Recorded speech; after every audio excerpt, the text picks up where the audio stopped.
À l'occasion du prochain Shabbat Acharei Kedoshim, notre réflexion portera sur l'éclat divin. Apprenons comment chacun d'entre nous peut devenir un véritable réceptacle pour la lumière de Dieu, cette Or En Sof, cette lumière infinie qui sera entièrement révélée à la fin des temps. Cette lumière, elle a été cachée à la création du monde, mais chaque année, nous en avons un avant-goût au travers des lueurs de Hanouka. Le but de la descente de l'homme dans ce monde, c'est d'éclairer les 248 membres de son âme au travers de l'accomplissement des 248 commandements positifs de la Torah. Mais cette lumière n'est pas uniforme. Imaginez une lampe. Il y a de la lumière concentrée dans l'ampoule qui éclaire précisément. Et il y a le halo qui dépasse l'appareil et baigne toute la pièce. C'est cette dualité entre l'intérieur et l'environnement que nous allons essayer de décrypter pour transformer notre quotidien en un réceptacle de sainteté. Il existe deux forces complémentaires. La lumière intérieure, en hébreu Or Pnimi, celle qui nous habite, et la lumière environnante, Or Makif, celle qui nous enveloppe, nous protège et nous dépasse. Comment peut-on comprendre leur nature et comment les attirer ? Le point de départ est une vérité fascinante. Notre corps physique n'est pas un simple objet de chair et de sang. C'est un réceptacle conçu pour attirer la lumière divine afin de se purifier et de s'affiner. Cependant, il y a un défi. La lumière de Dieu est tellement immense, infinie. Notre corps, ce récipient qui est limité, ne peut pas la contenir tout entière. C'est pourquoi, dès l'origine, cette lumière se divise naturellement en deux. Une partie limitée qui parvient à s'intégrer à l'intérieur de nos membres, tandis qu'une autre partie, faute de place, déborde et entoure notre être de l'extérieur.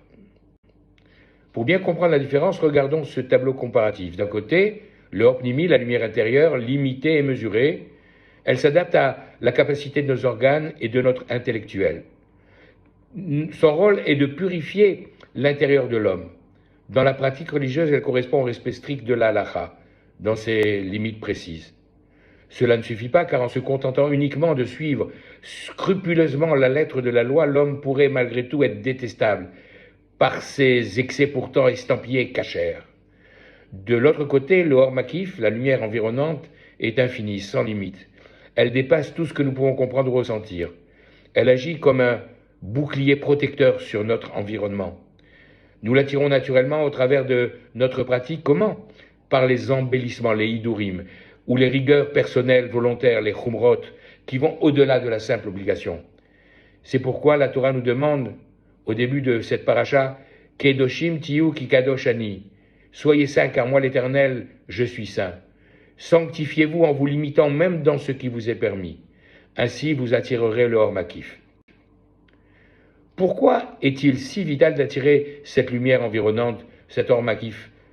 Le Harizal nous enseigne qu'il n'existe rien de plus puissant pour repousser les forces obscures, ce que l'on appelle les clipotes ou encore écorces spirituelles nuisibles, que cette lumière infinie, cette lumière environnante. Parce que cette lumière se positionne à l'extérieur de nous, et les forces négatives, les chitsonim, ne peuvent pas s'y accrocher. Face à cet éclat insoutenable, elles sont littéralement aveuglées. Devant une personne entourée d'un fort Or Makif, les forces du mal fuient comme devant un feu dévorant. Comment, concrètement, générer ces lumières dans notre vie de tous les jours ? La Torah, dans la deuxième paracha lue cette semaine, celle de Kedoshim, nous donne trois pistes majeures. Tout d'abord, Kedoshim tiyu, soyez saints. C'est la pratique générale des mitzvot au travers desquelles nous veillons à accomplir la volonté de Dieu. Ensuite, Et Shabbatotai tishmoru, gardez mes Shabbats. C'est l'observance du Shabbat dans toute sa splendeur, ce temps qui est consacré pour être le signe de l'alliance entre le Tout-Puissant et ses enfants. Et enfin, l'étude de la Torah appelée parfois Maaseh Merkava, l'œuvre du char céleste pour apprendre à connaître la volonté profonde de l'Éternel. Chacune de ces voies nous permet d'attirer à la fois la mesure exacte de lumière pour notre intérieur, mais également ce débordement infini qui nous protège de l'extérieur. Approfondissons le concept de sainteté. Le Bnei Issachar nous explique que la simple exécution d'une mitzvah selon les règles génère la lumière intérieure, l'Or Pnimi. Mais la Torah nous dit « Kedoshim tiyu ki kadoshani » soyez saints car moi l'Éternel je suis saint. Au travers de cette prescription, nos sages nous recommandent Kadesh atzmecha bemutar lach. Sanctifie-toi dans ce qui t'est permis. Et c'est là que naît le Or Makif, la lumière environnante. En ajoutant des rigueurs volontaires, les chumrot, en étant plus exigeants avec soi-même, ce que la stricte loi nous impose, nous créons un effort qui n'a pas de limite finie. Cet effort infini attire alors en retour cette lumière sans limite, le Or Makif. Il est fascinant de voir que cette structure spirituelle est liée à nos racines familiales, comme le montre le verset que nous avons cité. Le commandement de craindre son père et sa mère, qui est inscrit au début de la paracha, et d'ailleurs, il est associé au respect du Shabbat. Au début, Ish imo ve'aviv tiraou, chacun doit révérer son père et sa mère. Ve'et shabbatotai tishmeru, mais vous observerez mes Shabbatot, qui ani Hashem Elokechem, car moi je suis l'Éternel votre Dieu. Cet ordre a une dimension mystique également que nous révèle le Harizal. Nous recevons un héritage double. L'influence de la mère qui aide à construire notre structure intérieure, le corps, avec cette Or Pnimi, cette lumière intérieure, tandis que l'influence du Père nous transmet le Or Makif, cet halo de lumière qui fournit la protection spirituelle. En sanctifiant nos propres actions, nous avons le pouvoir de réparer et d'élever cet héritage spirituel qui parfois est reçu imparfait à la naissance. L'outil parfait pour cultiver ces deux lumières, c'est le Shabbat. D'une part, par l'Oneg Shabbat, les délices, constitués par les repas, le vin, le plaisir physique. Ces éléments entrent physiquement dans le corps et ils nourrissent l'or pnimi.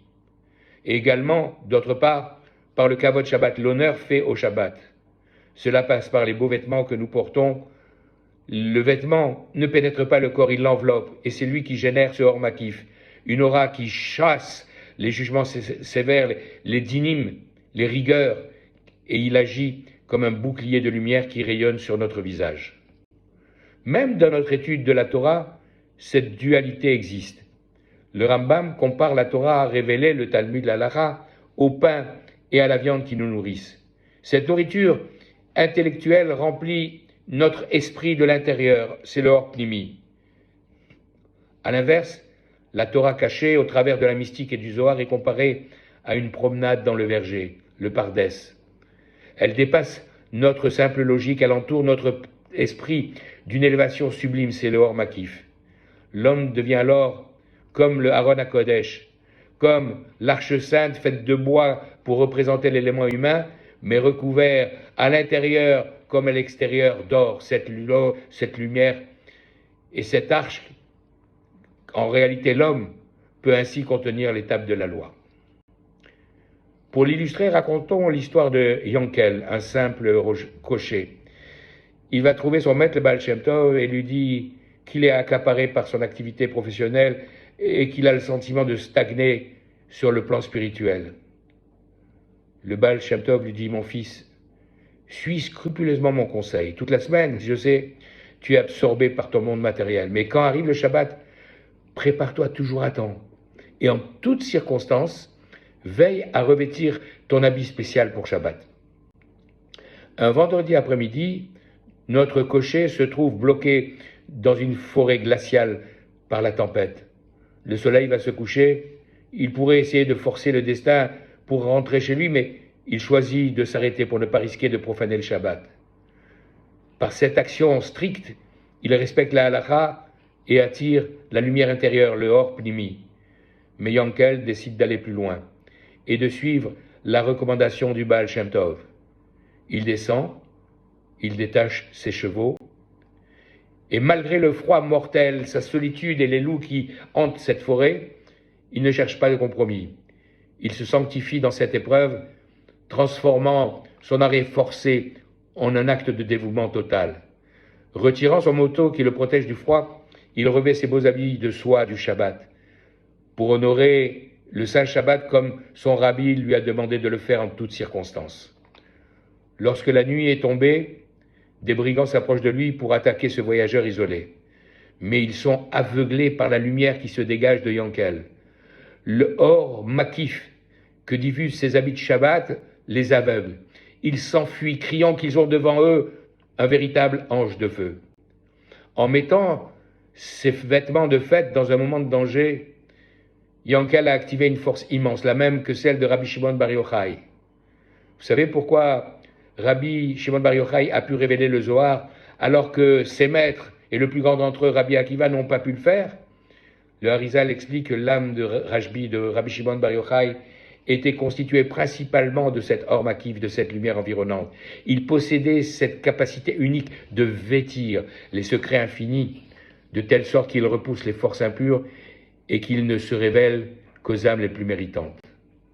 C'est pour cela qu'à l'Akba Omer, le jour de sa Iloula, le jour de son élévation vers les sphères célestes, nous allumons de grands feux. Cette année, dans moins de 15 jours, le lundi 4 mai au soir, ces feux ne seront pas de simples commémorations, ils seront la manifestation physique de ce or makif que diffusait Rabbi Shimon Bar Yochai. Cette lumière éclatante, conçue pour chasser l'obscurité et repousser les ronces du champ, les forces négatives, et célébrer la victoire de la Torah cachée sur l'ignorance et l'impureté. En conclusion, nous comprenons que la vie spirituelle est un équilibre. Nous avons besoin du réceptacle. La rigueur de la loi est l'action concrète indispensable pour construire notre structure interne. Mais nous avons aussi besoin de l'aura, cette intention profonde, cette beauté ajoutée et les secrets de la Torah nécessaires pour générer notre bouclier infini. L'éclat divin n'est pas réservé aux mystiques isolés. Par nos choix quotidiens, nous pouvons tous devenir des architectes de lumière. En suivant l'exemple de Yankel le cocher, qui par un simple vêtement a fait fuir les brigands pétrifiés par son aura, rappelons-nous que nos chumrot, nos précautions volontaires et nos hidurim, ces embellissements spontanés, sont nos meilleures protections. En sanctifiant notre corps de l'intérieur par le respect de la halacha et de l'extérieur par la sainteté volontaire, nous méritons que la promesse faite aux porteurs de Téphilin se réalise. Tous les peuples verront que le nom de Dieu est appelé sur toi, et ils te craindront. Puisse la lumière de Rabbi Shimon Bar Yochai continuer à nous éclairer, à nous protéger, jusqu'à la délivrance finale. Amen.